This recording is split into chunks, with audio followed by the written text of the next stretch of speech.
Hashem Svasai Tiptach Lupia Gitza Sacha. We're now in the 21st Perek of Yehoshua. This Perek is significant because now we're going to give the Levium. The Levium had the 42 cities that were designated for them.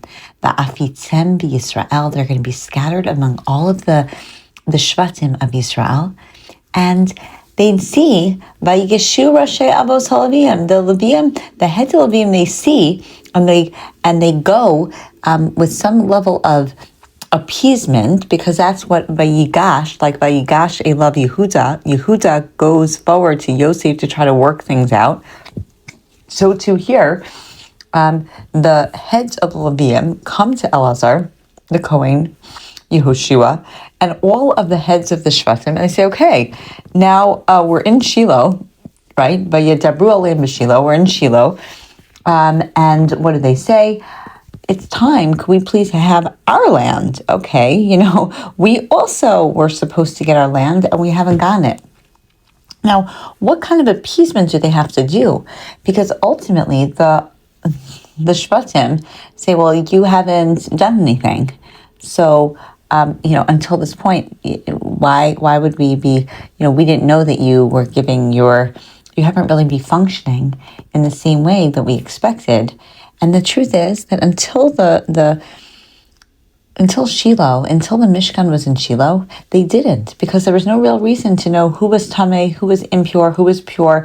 They're all the fanfare that they had, their avoda did not yet start. But now that the Mishkan was in Shiloh, their avoda was starting, and they too wanted to have their kasher tzivah Hashem. They wanted their portion exactly the same.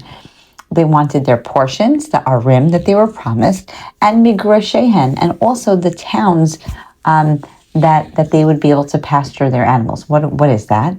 So we have to understand the way that it was set up.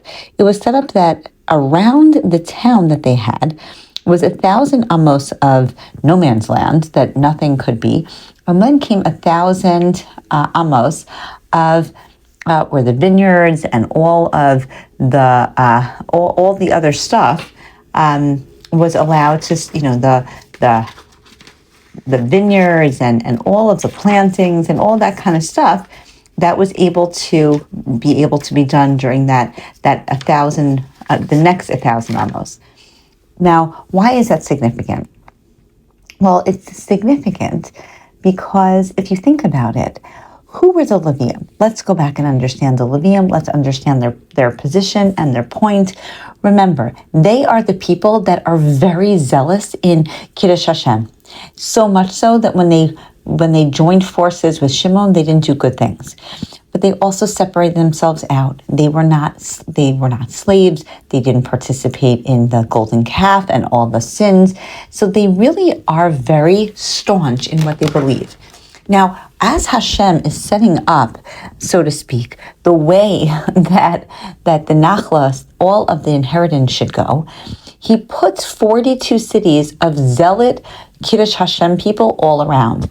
That is significant. They are the people who are going to help the Jews spiritually. And that is very significant. But by the same token, how do we remain spiritual? How do we remain true to ourselves and to be able to do a Kiddush Hashem and Kiruv, but also knowing the boundaries that don't allow for the bad influences, so to speak, to creep in.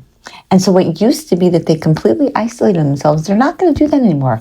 Now, Afitim B'Yisrael, they are going to be scattered among the people for the reason of allowing the Jews to reach a higher spiritual plane. Now, the way that it is there are 4 groupings. There are the people of Kahas, the Kohanim of Kahas, right? So they did most of the Avodat Beis HaMikdash. They really did the most essential work in the Beis HaMikdash. So they're going to be closest. They're going to get 13 cities, and they're going to be closest to the Beis HaMikdash. So they got in the territory of Yehuda, Shimon, and Benjamin. Now, it is significant. Remember, Aaron married Elisheva. Elisheva was the sister of Nachshon ben Aminadab, who was from the Shevet Yehuda. So this is like a Machatanim thing going on, which is very cute. followed by the Levium of Kahas. They're going to get 10 designated cities, and they're going to be in the Nachla of Ephraim, Dan, and half of Manasseh. They are carrying very significant things. But again, they're not doing completely the avoda in the Beis Hamikdash the same way as the Kohanim. So they're a little bit more spread out. Followed by Gershon's people, they carried the Urios, so they didn't carry all, the highest level of stuff, but they carried the Urios, so they get Yisachar, Asher, Naphtali, and half of Manasseh, and 13 cities. And finally, Merari, who carried the walls, so they're going to get Reuven, Gad, Zebulun, and they're going to get 12 cities. So all of the cities are given over. They're all given with a Vayitze Hagoral. There is a lottery system that goes exactly the same, just to make sure that everyone believed that the Shvatim were, all of the areas that the Shvatim gave over to the Levium were there based on what Hashem had wanted. The last one, obviously Merari, there's no goral because they get what's left over of the 12 cities. Now, what's great is that everyone gives it willingly and everyone gives it nicely. And there's no strife and there's no fighting, because ultimately Hashem gave everyone the place that would allow them to be best suited for the job that they were going to do, which is a very important lesson in life.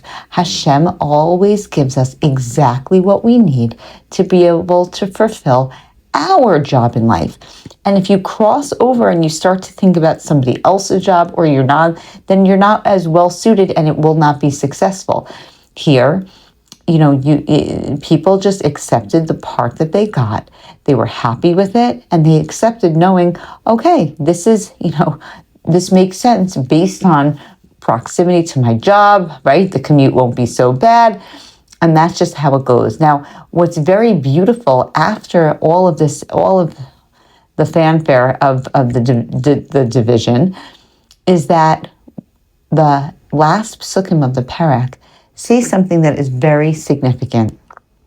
The beautiful promises that Hashem made. And I think that there's a really beautiful lesson in there. So again, after the Jews are very kind and generous with what they give to the Levium, just open-handed, Vayitin Hashem leIsrael. And what happens? Hashem gives to Yisrael as kol haaretz, every part of the land asher nishba l'aseit labosam, that was promised to their forefathers. So first, Hashem gives us in Eretz Yisrael in its entirety. Bracha number 1, Biyarshuha, and we're able to inherit and take all of the different portions like we've just done. Number 2, Vayashvuba, and we're able to actually live there.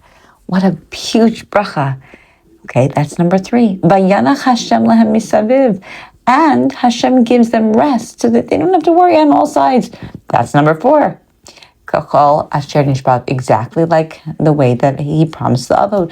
V'lo amar ish mipneihem mikol oivehem. Not one of their enemies was able to withstand them. Now, there were some hard fights, but the overall mentality of the Goyim against the Bnei Israel was complete intimidation. Et kol oivehem nasan Hashem biyadam. And Hashem, here's the next one, Hashem gave over all of the enemies into our hand. V'lo nafal davar mikol hadavar hatov. Not one thing fell from all of the good things asher diber Hashem al Beis Yisrael, that Hashem had promised to Beis Yisrael. Hakolba, everything was fulfilled. Now, that is significant because that is the antidote to a Navi Sheker. We know the difference between what's a real Navi. A real Navi is when he reports that something's going to happen, it actually happens in its entirety. And so here we're substantiating what Yehoshua, what we know to be true, which is that everything that Yehoshua said actually came true.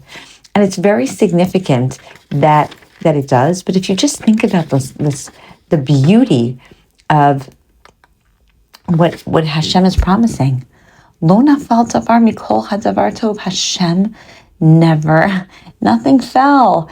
Everything's exactly what Hashem wants to give us. Hashem has an unlimited capacity to be able to give. And he gives us when he thinks that we need it. And he gives us when he thinks or knows that we deserve it. But Hashem is not limited. We are. And so it's always a beautiful idea to know that Lo nafal davar mikol hadavar hatov. Everything good that we're deserving or that should come to us, comes to us. Hakolba, everything is fulfilled. And the Jews, perhaps that the precursor for that bracha to actually happen is what just happened, which is they gave. Every Shevet gave beautifully to Levi, which is the representation of Kedusha in the land.